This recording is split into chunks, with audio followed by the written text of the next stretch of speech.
Hello everyone, so I'm back with a new video and today we will discuss about starch gelatinization and retrogradation. In the last video I had told you that we will talk about parboiling of rice, but before we start parboiling of rice we need to understand starch gelatinization and retrogradation. So before starting, please like and share my video and subscribe my channel. So let's start.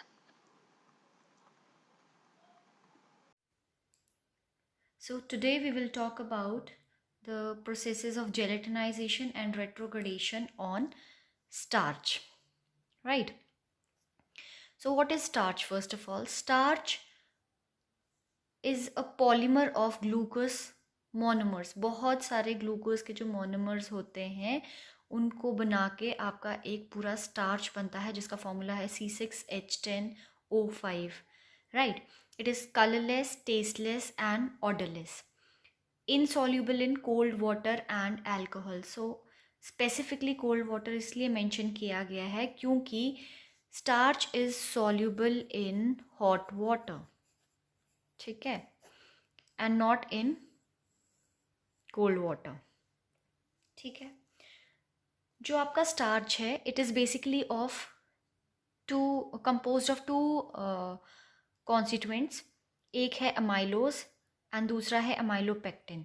जो amylose है it is about 20 to 25% linear helical structure होता है इसका, और amylopectin जो होता है वो 75 to 80% होता है और ये ब्रांच्ड स्ट्रक्चर होता है. जो अमाइलोज है इसका जो स्ट्रक्चर है वो C1 to C4 लिंकेजेस से बना होता है और अमाइलोपेक्टिन का C1 to C6 लिंकेजेस से बना होता है, ठीक है. I hope this is clear. नीचे इसके मैंने स्ट्रक्चर्स भी ड्रॉ किए हैं ताकि आपको और ज़्यादा क्लियर हो जाए. So you can see linear helical structure, ठीक है, और ये हैं बॉन्ड्स बीच में जिसकी वजह से ये जुड़ा हुआ है and these are your hydrogen bonds. दूसरी तरफ अगर हम देखें तो अमाइलोपेक्टिन एक ब्रांच्ड स्ट्रक्चर है, इसकी ब्रांचेस हैं, ये देखिए, ठीक है. अब इसमें जो हाइड्रोजन बॉन्ड्स हैं वो थोड़े डिस्टेंस पे है, ठीक है, और इसमें जो है बहुत क्लोज है और बहुत ज़्यादा है, ठीक है. तो जिसकी वजह से amylose has more role to play in starch gelatinization and starch retrogradation as compare to amylopectin. ऐसा नहीं है कि अमाइलोपेक्टिन का रोल नहीं है, बट थोड़ा कम है एज कम्पेयर टू अमाइलोज, ठीक है. अब हम आते हैं स्टार्च जेलेटिनाइजेशन के कॉन्सेप्ट पे. तो first of all let me tell you what is the definition of starch gelatinization. The process of breaking down of intermolecular bonds of starch molecules in the presence of water and heat. मैंने आपको पहले भी बताया था कि जो native starch है वो कोल्ड वाटर में सॉल्यूबल नहीं है, that is insoluble in cold water.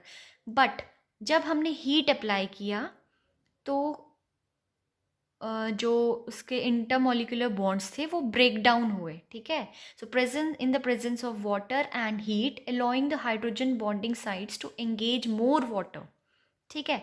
क्या होता है स्टार्च जेलेटिनाइजेशन में, मैं आपको एक डायग्राम के थ्रू समझाती हूँ. मैंने आपको पहले बताया था कि ये है आपके अमाइलोज के हेलिकल स्ट्रक्चर, ठीक है, जो जुड़े होते हैं हाइड्रोजन बॉन्डिंग से.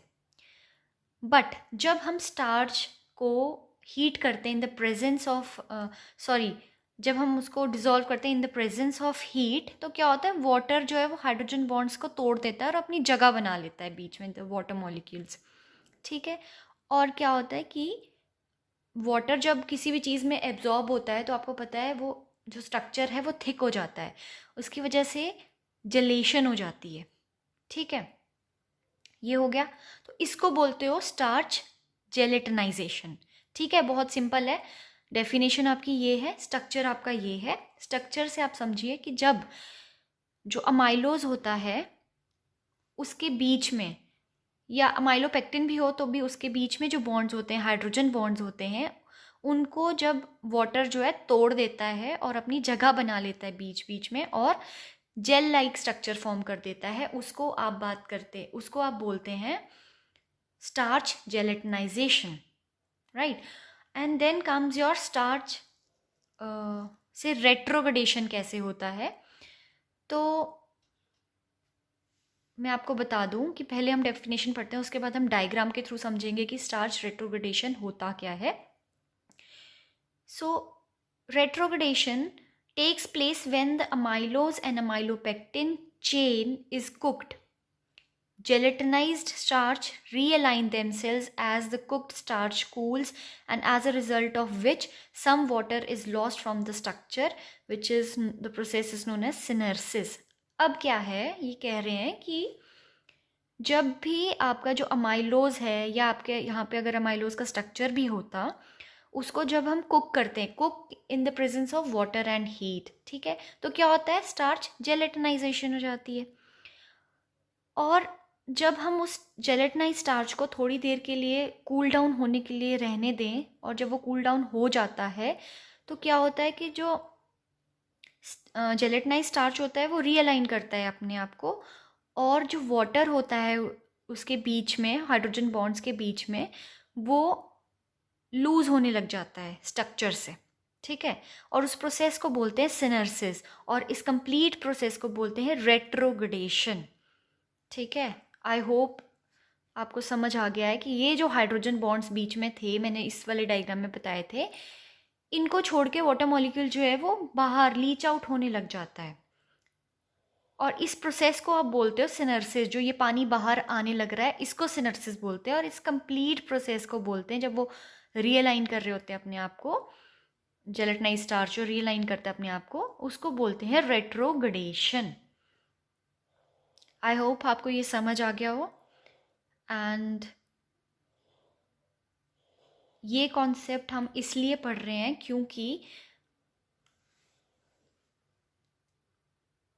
जो आपका पा बॉइलिंग ऑफ राइस का कॉन्सेप्ट है, वो स्टार्च जेलेटिनाइजेशन और रेट्रोग्रेडेशन पे ही बेस्ड है, सॉरी, स्टार्च जेलेटिनाइजेशन पे ही बेस्ड है। तो इसलिए हमें ये स्टार्च जेलेटिनाइजेशन और रेट्रोग्रेडेशन पहले क्लियर करना था, ठीक है। सो ये एक फ्लो चार्ट है, ताकि आपको ईजिली याद हो जाए कि पूरे प्रोसेस, जेलेटिनाइजेशन और रेट्रोग्रेडेशन का प्रोसेस कम्प्लीटली होता कैसे है। बहुत सिंपल है, जो मैंने आपको पहले बताया वही हम रिवाइज करेंगे। जो आपका स्टार्च होता है, that is insoluble in cold water, ठीक है, and soluble in hot water. तो जब उसका हम सस्पेंशन बनाते हैं, कैसे बनेगा, वाटर में, स्टार्च को वाटर में जब डालते हैं, तो स्टार्च क्या होता है, इट सेटल्स डाउन, क्योंकि it is insoluble in water, cold water, ये कोल्ड वाटर में हमने डाला, इसलिए it is insoluble in cold water. Then on application of heat, ये सिंबल होता है हीट का, जिन्हें नहीं पता है, क्या होता है कि जेलेटिनाइजेशन होने लगती है, सॉल्यूशन बनता है, जेलेटिनाइजेशन का प्रोसेस स्टार्ट हो जाता है, सॉलिड डिस्पर्स्ड इन लिक्विड, जो आपका सॉलिड जो नीचे सेटल हो गया है स्टार्च मॉलिक्यूल्स का, वो लिक्विड में डिस्पर्स हो जाता है, ठीक है, और हीट मिलने से जेल फॉर्म हो जाता है, जेलेशन हो जाती है, और ये हो गया आपका स्टार्च जेलेटिनाइजेशन। फिर क्या हुआ, जो जेलेटिनाइज स्टार्च है उसको अगर आप लॉन्गर पीरियड के लिए स्टोर करके रखते हैं, तो क्या होता है, स्टेलिंग ऑफ स्टार्च, मतलब वही कि वाटर उसमें से लॉस्ट होने लगता है, उस प्रोसेस को आप सिनर्सिस बोलते हो। और इस कंप्लीट प्रोसेस को यहाँ से जब जेलेटिनाइज स्टार्च को लॉन्गर पीरियड के लिए जब रखा है और उससे वाटर लीच आउट होने लग जाता है, the whole process is known as retrogradation. And इस चीज़ को हम इसलिए पढ़ रहे हैं क्योंकि जो जेलेशन है और रेट्रोग्रेडेशन है, वो हमें पा बॉइलिंग का जो कंसेप्ट है उसको समझने में हेल्प करेगा। क्या होता है कि ड्यूरिंग पा boiling irreversible swelling and fusion of starch ग्रैन्युल्स occurs, ठीक है, जो कि मैंने इसमें बता दिया है कि जेलेटिनाइजेशन में फ्यूजन होती है मॉलिक्यूल्स की, और इरिवर्सिबल स्वेलिंग भी होती है, ठीक है, तो वो स्टार्च जेलेटिनाइजेशन होती है। और पा बॉइलिंग में भी यही सेम चीज़ होती है।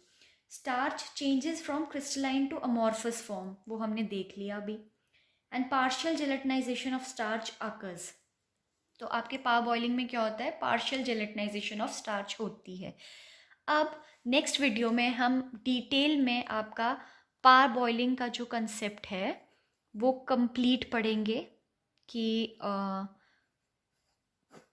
जो आपकी पारबॉइलिंग है वो होती क्या है, उसके ट्रेडिशनल और कमर्शियल मेथड्स कौन कौन से हैं, उसके एडवांटेजेस और डिसएडवांटेजेस क्या हैं, उसके पर्टिकुलर स्टेप्स क्या होते हैं, प्रिंसिपल क्या है पूरे प्रोसेस के बिहाइंड। ठीक है, सो बने रहिए मेरी वीडियो में। Thank you so much for watching and please like share and subscribe my channel for more such notes. Thank you.